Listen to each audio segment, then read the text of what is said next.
ခင်ဗျားချမ်းသာကြလားချမ်းသာကြတယ်ဆိုလို့ရှိရင်အသွေးတစ်ခုပဲလိုတယ်တကယ်ပါခင်ဗျားရဲ့ဘဝကိုတကယ်ပြောင်းလဲစေဖို့အတွက်တကယ်ချမ်းသာစေဖို့အတွက်ခင်ဗျားမှာအသွေးတစ်ခုပဲလိုတယ်ချမ်းသာနေတဲ့သူတွေအကုန်လုံးကလည်းဒီအသွေးကိုရင်ခံပြီးတော့မှချမ်းသာလာကြတာဖြစ်တယ်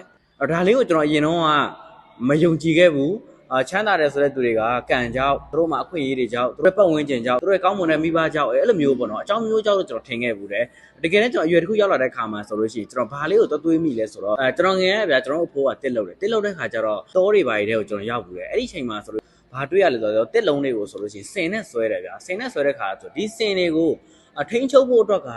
ကြီးကြီးမားမားချုံနှောင်ထားတာမျိုးမရှိဘူးသူတို့ချုံနှောင်ထားတာဘာလဲဆိုတော့တန်ကြိုးသေးလေးတွေပဲရှိတယ်အဲ့တော့အဲ့ဒါလေးကိုကျွန်တော်ငယ်ရတော့ဘာမှတော့မသိခဲ့ဘူးဒီတန်ကြိုးတွေကဘာလို့ခြီရတာလဲပေါ့ဒီစင်တွေကဒီတန်ကြိုးကိုဘာလို့မယုံကြတာလဲပေါ့ကျွန်တော်မသိခဲ့ဘူးဒါပေမဲ့ကျွန်တော်အရွယ်တစ်ခုရောက်လာတဲ့ခါမှာကျွန်တော်စာလေးတစ်ပုဒ်ဖတ်ရတယ်အဲ့ဒါဘာလဲဆိုတော့ဒီစင်တွေကကျွန်တော်ငယ်စဉ်ကတည်းကနေပြီးတော့မှသူတို့ကိုဒီတန်ကြိုးဆိုတဲ့အရာလေးနဲ့ကျွန်တော်ချုံနှောင်ထားခဲ့တာဖြစ်တယ်အဲ့တော့ဒီတန်ကြိုးလေးကိုသူတို့ကငယ်လေးတဲ့ချိန်မှာဆိုရင်အင်အားမရှိတာဖြစ်တဲ့အတွက်ကြောင့်မို့သူတို့မယုံကန်နိုင်ကြဘူးဒီတန်ကြိုးကိုသူတို့ယုံကြည်တာပေါ့နော်၄-၅ ခါလောက်ယုံကြည်တယ်ဒါပေမဲ့သူတို့မလွတ်မြောက်နိုင်ဘူးအဲ့ဒါကိုသိသွားပြီးတဲ့ခါမှာသူတို့ရဲ့အသွေးကဘာဖြစ်သွားလဲဆိုလို့ရှိရင်အမြဲတမ်း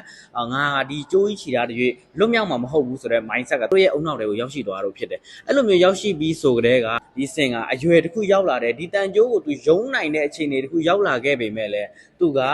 မယုံတော့ဘာကြောက်လဲသူအရင်ကတည်းကဒီဟာလောက်ခဲ့ဘူးတယ်ငါမှမလုံနိုင်တာငါမှမယုံနိုင်တာဆိုတဲ့အတွေးဒီအတွေးကသူ့ကိုစိုးမိုးသွားတာဖြစ်တဲ့အတွက်ကြောင့်မလို့ကြီးတဲ့အထိကျွန်တော်လူတွေရဲ့ခိုင်းစေခြင်းကိုခံနေရတာဖြစ်တယ်တကယ်တော့ကျွန်တော်တို့တွေဘဝကလည်းဒီလိုပါပဲစူးစမ်းကြည့်ဘူးကြမှာပဲစူးစမ်းခြင်းနဲ့စိတ်နဲ့လူဆိုတာရှိမှာမဟုတ်တော်များပြောတယ်အောင်မြင်ခြင်းဘာလို့ရမလဲစူးစမ်းရမှာပေါ့ဆိုတော့စူးစမ်းတယ်အခုကြည့်တယ်မိတ်ဆွေလည်းသိကြတယ်စူးစမ်းမှာပဲဒါပေမဲ့ကျွန်တော်တို့စူးစမ်းသလောက်မဖြစ်လာတဲ့အခါရှုံးမှုတွေနဲ့တစ်ကြိမ်နှစ်ကြိမ်သုံးကြိမ်အချိန်ပေါင်းများစွာဗျာကျွန်တော်ရီမတွက်နိုင်တဲ့ကြရှုံးမှုတွေနဲ့ကြုံလာတဲ့အခါကျွန်တော်တို့ရဲ့အတွေးကဘာဖြစ်သွားလဲဆိုတော့ငါတို့လုံနိုင်မှာမဟုတ်တော့ဘူးငါတို့ကဒီဘဝမှာလူလာဖြစ်တာဒီလောက်ပဲရဖို့အတွက်ကံပါလာတာပဲဆိုပြီးတော့ရုံမထွက်တော့ပဲနဲ့ဒီအတွေးနွန်ထဲမှာပဲကျွန်တော်တို့နေသွားကြတယ်ဒါကြောင့်မလို့ကျွန်တော်တို့အနေနဲ့ဒီဟာကိုပြန်ပြီးတော့မှပြုပြင်ဖို့လိုအပ်တယ်တော်တော်လေးပြုပြင်ရလဲခက်တဲ့တဲမှာပါတယ်ကျွန်တော်လည်းမြင်ခဲ့ဘူးလေကျွန်တော်ပတ်ဝန်းကျင်ရသူတွေဆိုလို့ရှိရင်တချို့ဆိုလို့ရှိရင်ဘလို့မှပြောလို့မရတော့တဲ့ပါတယ်မင်းတို့ပဲလောက်ပါကွာမင်းတို့ပဲချမ်းသာပါကွာငါတို့တော့မဖြစ်နိုင်ပါဘူးဒါမျိုးတွေပြောတဲ့လူတွေကျွန်တော်အများကြီးကြုံခဲ့ဘူးလေအဲ့ဒီအချိန်မှာကျွန်တော်သိလိုက်တာကကြတော့ဒီလူတွေကိုမအောင်မြင်အောင်မချမ်းသာအောင်လုပ်ထားတာကကံတရားလည်းမဟုတ်ဘူးပတ်ဝန်းကျင်လည်းမဟုတ်ဘူးသူတို့ရဲ့အတွေးကိုယ်တိုင်ဖြစ်တယ်